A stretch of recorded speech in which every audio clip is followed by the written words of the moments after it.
तक आपको क्लियर हो गया ना कि हमने क्या क्या सीखा? देखिए, all reactions are basic in group first element when they reacted with water. यहाँ तक क्लियर हो गया। अब देखिए, आपको आयनिक बॉन्ड का मतलब पता चल गया, हाइड्राइड का मतलब पता चल गया, और कोवलेंट वगैरह हम पढ़ेंगे हाइड्राइड में जब ग्रुप 2 की बात होगी। अभी आप इतना समझ आ गया कि नहीं? बोलिए, क्लियर हो गया? अच्छा, अगर किसी को डाउट है कि जो ऑक्साइड्स ऑफ ग्रुप 1 है, कहाँ लिखा था ऑक्साइड्स ऑफ ग्रुप 1? वो आयनिक है या कोवलेंट है? They all are ionic, right? They all are ionic. लिख लीजिए, the oxides of group 1 all are आयनिक।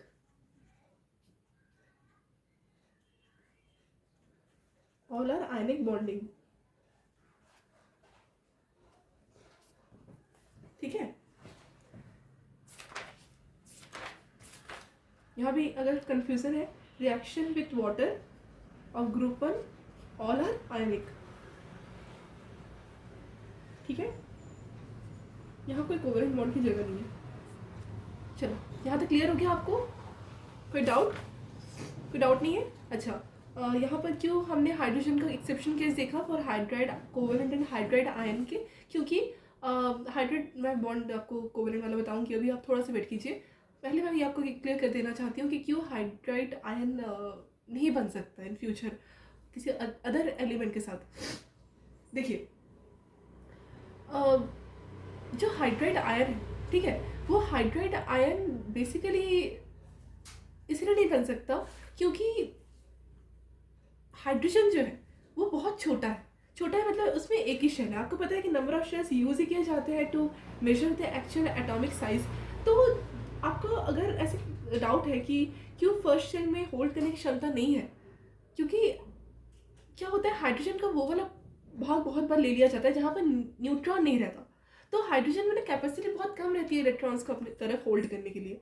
तो 2 इलेक्ट्रॉन्स से बहुत बार हाइड्राइड आयन बनने में भारी पड़ता है। इसीलिए हाइड्राइड आयन ऐसे फटाफट जनरली फॉर्म नहीं होता due to high giving heat. If you giving heat then it can easily form, है ना? तो हाइड्राइड आयन बनना इतना ईजी नहीं है, वो थोड़ा सा हमको ऐसे कुछ आर्टिफिशियल वे यूज़ करने पड़ते हैं। और वैसे जो हाइड्रोजन है वो जब बॉन्डिंग भी करता है ना, तो हाइड्राइड के तौर पर बॉन्डिंग करता है। आपको पता ही है कि हाइड्रोजन जब बॉन्डिंग भी करेगा तो वो कोवलेंट बॉन्डिंग में भी मतलब अपने स्टेबल इलेक्ट्रॉनिक कन्फिग्रेशन को फॉलो करने की कोशिश करेगा। तो उसमें छोटा साइज होने की वजह से उसमें हाइड्राइड हम ऐसे बोलते हैं, ठीक है? हमको बोलना पड़ता है। देखिए, छोटा साइज मतलब क्या होता है, हमको तो पता ही है कि top to bottom of the periodic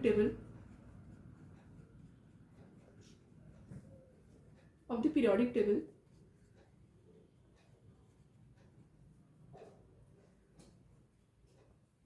top to bottom of the periodic table क्या होता है, मतलब साइज बढ़ता है, साइज इंक्रीजेस, राइट?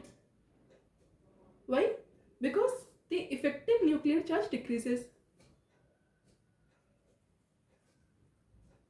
देखिए, इफेक्टिव न्यूक्लियर चार्ज मतलब क्या होता है? इफेक्टिव न्यूक्लियर चार्ज एक फॉर्मूला है जिससे हम एटॉमिक साइज का मेजरमेंट कर सकते हैं बेसिकली। और वो डाउन द ग्रुप बहुत अच्छा देखा जाता है क्योंकि डाउन द ग्रुप शेल्स का नंबर बढ़ता रहता है। तो इफेक्टिव न्यूक्लियर चार्ज का एक फॉर्मूला रहता है which is atomic number upon atomic number minus shielding constant. ये हम बाद में पढ़ेंगे जब और डिटेल में हम जाएंगे, अभी नहीं। मैं आपको फटाफट एक बार रिवाइज करवा देती हूँ कि क्यों हाइड्रोजन का साइज छोटा है। डाउन द ग्रुप क्या होता है, शेल्स का नंबर बढ़ता है जिसके थ्रू आउट आपका जो इफेक्टिव न्यूक्लियर चार्ज है वो कम हो जाता है। इफेक्टिव न्यूक्लियर चार्ज कम होने की वजह से क्या होता है कि जो शील्डिंग इफेक्ट है वो बहुत ज़्यादा बढ़ जाती है। और शील्डिंग इफेक्ट का मतलब ये होता है, फॉर एग्जाम्पल ये आपका 2 शेल्स के बीच में एक एटम बना, ठीक है? मतलब 2 शेल्स का बना के एक एटम बना, आप समझो। तो इसमें क्या होता है कि फॉर एग्जांपल 2 शेल्स में फर्स्ट शेल ये है, बाहर वाला शेल का कुछ एक इलेक्ट्रॉन है, तो इसमें क्या होता है, रिपल्शन होता है, ठीक है? तो जब ऐसे इलेक्ट्रॉन्स बढ़ते हैं ना, तो धीरे धीरे ये पहले बनेगा, फिर भरते भरते ये ऐसे हॉरिजॉन्टली मूव करेंगे।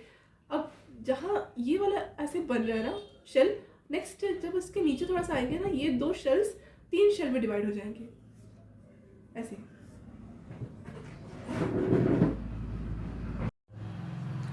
तो स्टूडेंट्स इसमें क्या होता है कि इलेक्ट्रॉन्स की जो शेल्स है, ठीक है, जो शेल्स में इलेक्ट्रॉन्स है उससे भी ज़्यादा शेल्स का जो ऐसे रिपल्शन है वो बहुत ज़्यादा बढ़ जाता है as we going down the group. तो इसकी वजह से शील्डिंग कांस्टेंट क्या होता है, बढ़ता रहता है, मतलब शील्डिंग इफेक्ट बढ़ता रहता है, ठीक है। तो इसीलिए न्यूक्लियर चार्ज भी आप बोल सकते हो कि कम होता है, इफेक्टिव न्यूक्लियर चार्ज। बल्कि न्यूक्लियर चार्ज और इफेक्टिव न्यूक्लियर चार्ज में डिफरेंस ये होता है कि न्यूक्लियर चार्ज आपका प्रोटॉन की वजह से होता है, मतलब सिर्फ इनसाइड द न्यूक्लियस का चार्ज, और इफेक्टिव न्यूक्लियर चार्ज को निकाला जाता है with the formula of atomic size, atomic number minus shielding constant, ठीक है। यहाँ तक क्लियर हो गया। चलो अब जैसे हम अक्रॉस द पीरियड जाते हैं तो क्या होता है, अक्रॉस द पीरियड जाते हैं तो क्या होता है, आपका जो एटॉमिक साइज है वो डिक्रीज होता है। क्यों वो डिक्रीज होता है, क्यों, क्योंकि आपका जो शेल है वो तो सेम ही रहता है, ठीक है, पर जो इलेक्ट्रॉन्स है वो इलेक्ट्रॉन्स मतलब न्यूक्लियर चार्ज ज़्यादा होने की वजह से, न्यूक्लियर चार्ज बढ़ जाने की वजह से, मतलब आपको पता है कि प्रोटॉन्स का भी नंबर बढ़ते जाएगा जैसे इलेक्ट्रॉन्स का नंबर बढ़ेगा, तो जिसमें जो बढ़ेगा उसका वही देखना पड़ता है। तो न्यूक्लियर चार्ज ज़्यादा है और इलेक्ट्रॉन्स भी बढ़ते जा रहे हैं, तो इसमें क्या होता है कि अट्रैक्शन पावर बढ़ जाती है, नीचे जाते जाते रिपल्शन वाला पावर बढ़ता है, और इधर लेफ्ट टू राइट जाते हुए अट्रैक्शन पावर बढ़ता रहता है। इसीलिए क्या होता है, यहाँ पर एटॉमिक साइज जो है वो डिक्रीज दिखाया जाता है, और जो शील्डिंग इफेक्ट है वो कांस्टेंट रहता है, ठीक है। ऐसे मतलब फॉर एग्जांपल ये आपका एक सेकेंड पीरियड की मैं बात करूँ तो दो शेल है जहाँ पर आपका ऐसे इलेक्ट्रॉन बढ़ा, फिर फर्स्ट ग्रुप से सेकेंड ग्रुप में अगर हम जाएँ तो यही ऐसे ही शेल्स रहेंगे, number of shells will not be increase, it will be same, बस इलेक्ट्रॉन्स की मात्रा बढ़ जाती है। Due to its electrons proton की मात्रा बढ़ने की वजह से आपका अट्रैक्शन बहुत ज़्यादा बढ़ जाता है, और यहाँ पर आपका इफेक्टिव न्यूक्लियर चार्ज भी बढ़ जाता है। ये से अक्रॉस द पीरियड की बात कर रही हूँ, ठीक है।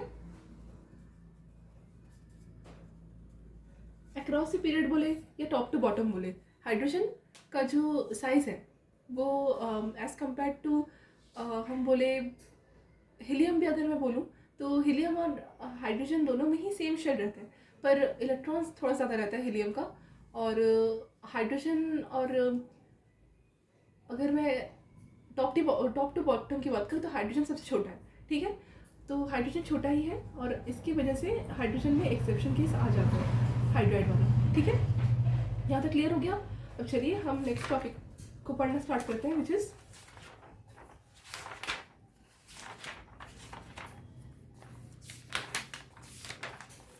रिएक्शन विद वाटर हो गया, रिएक्शन विद नाइट्रोजन देख लेते हैं एक बार। देखिए नाइट्रोजन के साथ अब बेसिकली लिथियम बहुत अच्छे से रिएक्ट कर लेता है फटाफट से। नाइट्रोजन क्या है, एक डायटोमिक गैस ही है। अब Ni के साथ अगर N2 को मैं मिक्स करने की कोशिश करूंगी तो आपको पता है कि नाइट्रोजन में बेसिकली नाइट्रेट फॉर्म में 3 नेगेटिव चार्ज रहता है, तो -3 मतलब यहाँ पर आपका 3 to the 6, Li में कितना है +1, मतलब हम ऐसे कर सकते हैं क्या कि Li 3 कर दे, और मतलब 3 1 से 3 और यहाँ पर 2, मतलब Li और यहाँ N2, 2 3 से 6 और यहाँ पर 3, इसको बैलेंस करना है बस। तो कैसे बैलेंस कर सकते हैं बोलिए, तो यहाँ लिथियम का +1 है ना। यहाँ पर अगर फॉर एग्जांपल मुझे पता है नाइट्रोजन का -3 होगा ऑक्सीडेशन स्टेट, तो यहाँ पर क्या करूँगी, -6 करूँगी और यहाँ पर 0 लगा दूँगी, तो x इज इक्वल्स टू +6 आएगा ऑफकोर्स, है ना। तो यहाँ पर 6 मतलब Li 6 अगर मैं ऐसे रखूँ तो इसको मैं प्यार से मोल के फॉर्म पे ऐसे भी लिख सकती हूँ क्या, 2 Li 3 N, ये भी सेम है, ये भी सेम है, ठीक है। ऐसे लिखा जाता है इसको। वो क्लियर हो गया मैं क्या बोलना चाह रही थी।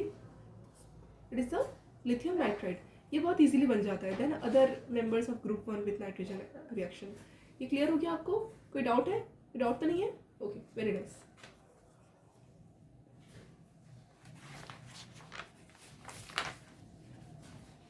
नेक्स्ट क्या है, रिएक्शन विथ हैलोजन। हैलोजन मतलब ग्रुप 17 एलिमेंट को हैलोजन बोला जाता है, और इसके साथ जब रिएक्शन होता है, फॉर एग्जांपल फर्स्ट में क्या आता है लिथियम, लिथियम के साथ रिएक्शन होगा हैलोजन का। Halogen all are just diatomic gaseous way they are found. So lithium के साथ फॉर एग्जांपल मैं फ्लोरीन को ऐड किया, फ्लोरीन गैस, और दैट नाइट्रोजन के साथ, नाइट्रोजन नहीं सॉरी सोडियम के साथ मैंने अगेन क्लोरीन को ऐड किया, आप कोई भी ले सकते हो ऐसे। देखिए lithium plus fluorine gas sodium plus, ये कैसे आ जाएगा 2LiF, metal halide of group 1, ये भी आपका मेटल हैलाइड ही बन जाएगा NaCl, 2NaCl, यहाँ पर आप LS कर दीजिए। ये NaCl आपको क्या है, बेसिकली सॉल्ट है, और ये आपको क्या है, आयनिक बॉन्ड। कितना तो ईजी था। इसी का तो हमने देखा ना ऑक्सीडेशन और रिडक्शन स्टेट में, इसका तो हमने एग्जाम्पल से न्यूमेरिकली सॉल्व देखा केमिकल इक्वेशन का। आपको क्लियर हो गया? यहाँ तक कोई डाउट है? Shall we start group 2 property? Shall we start? Okay good.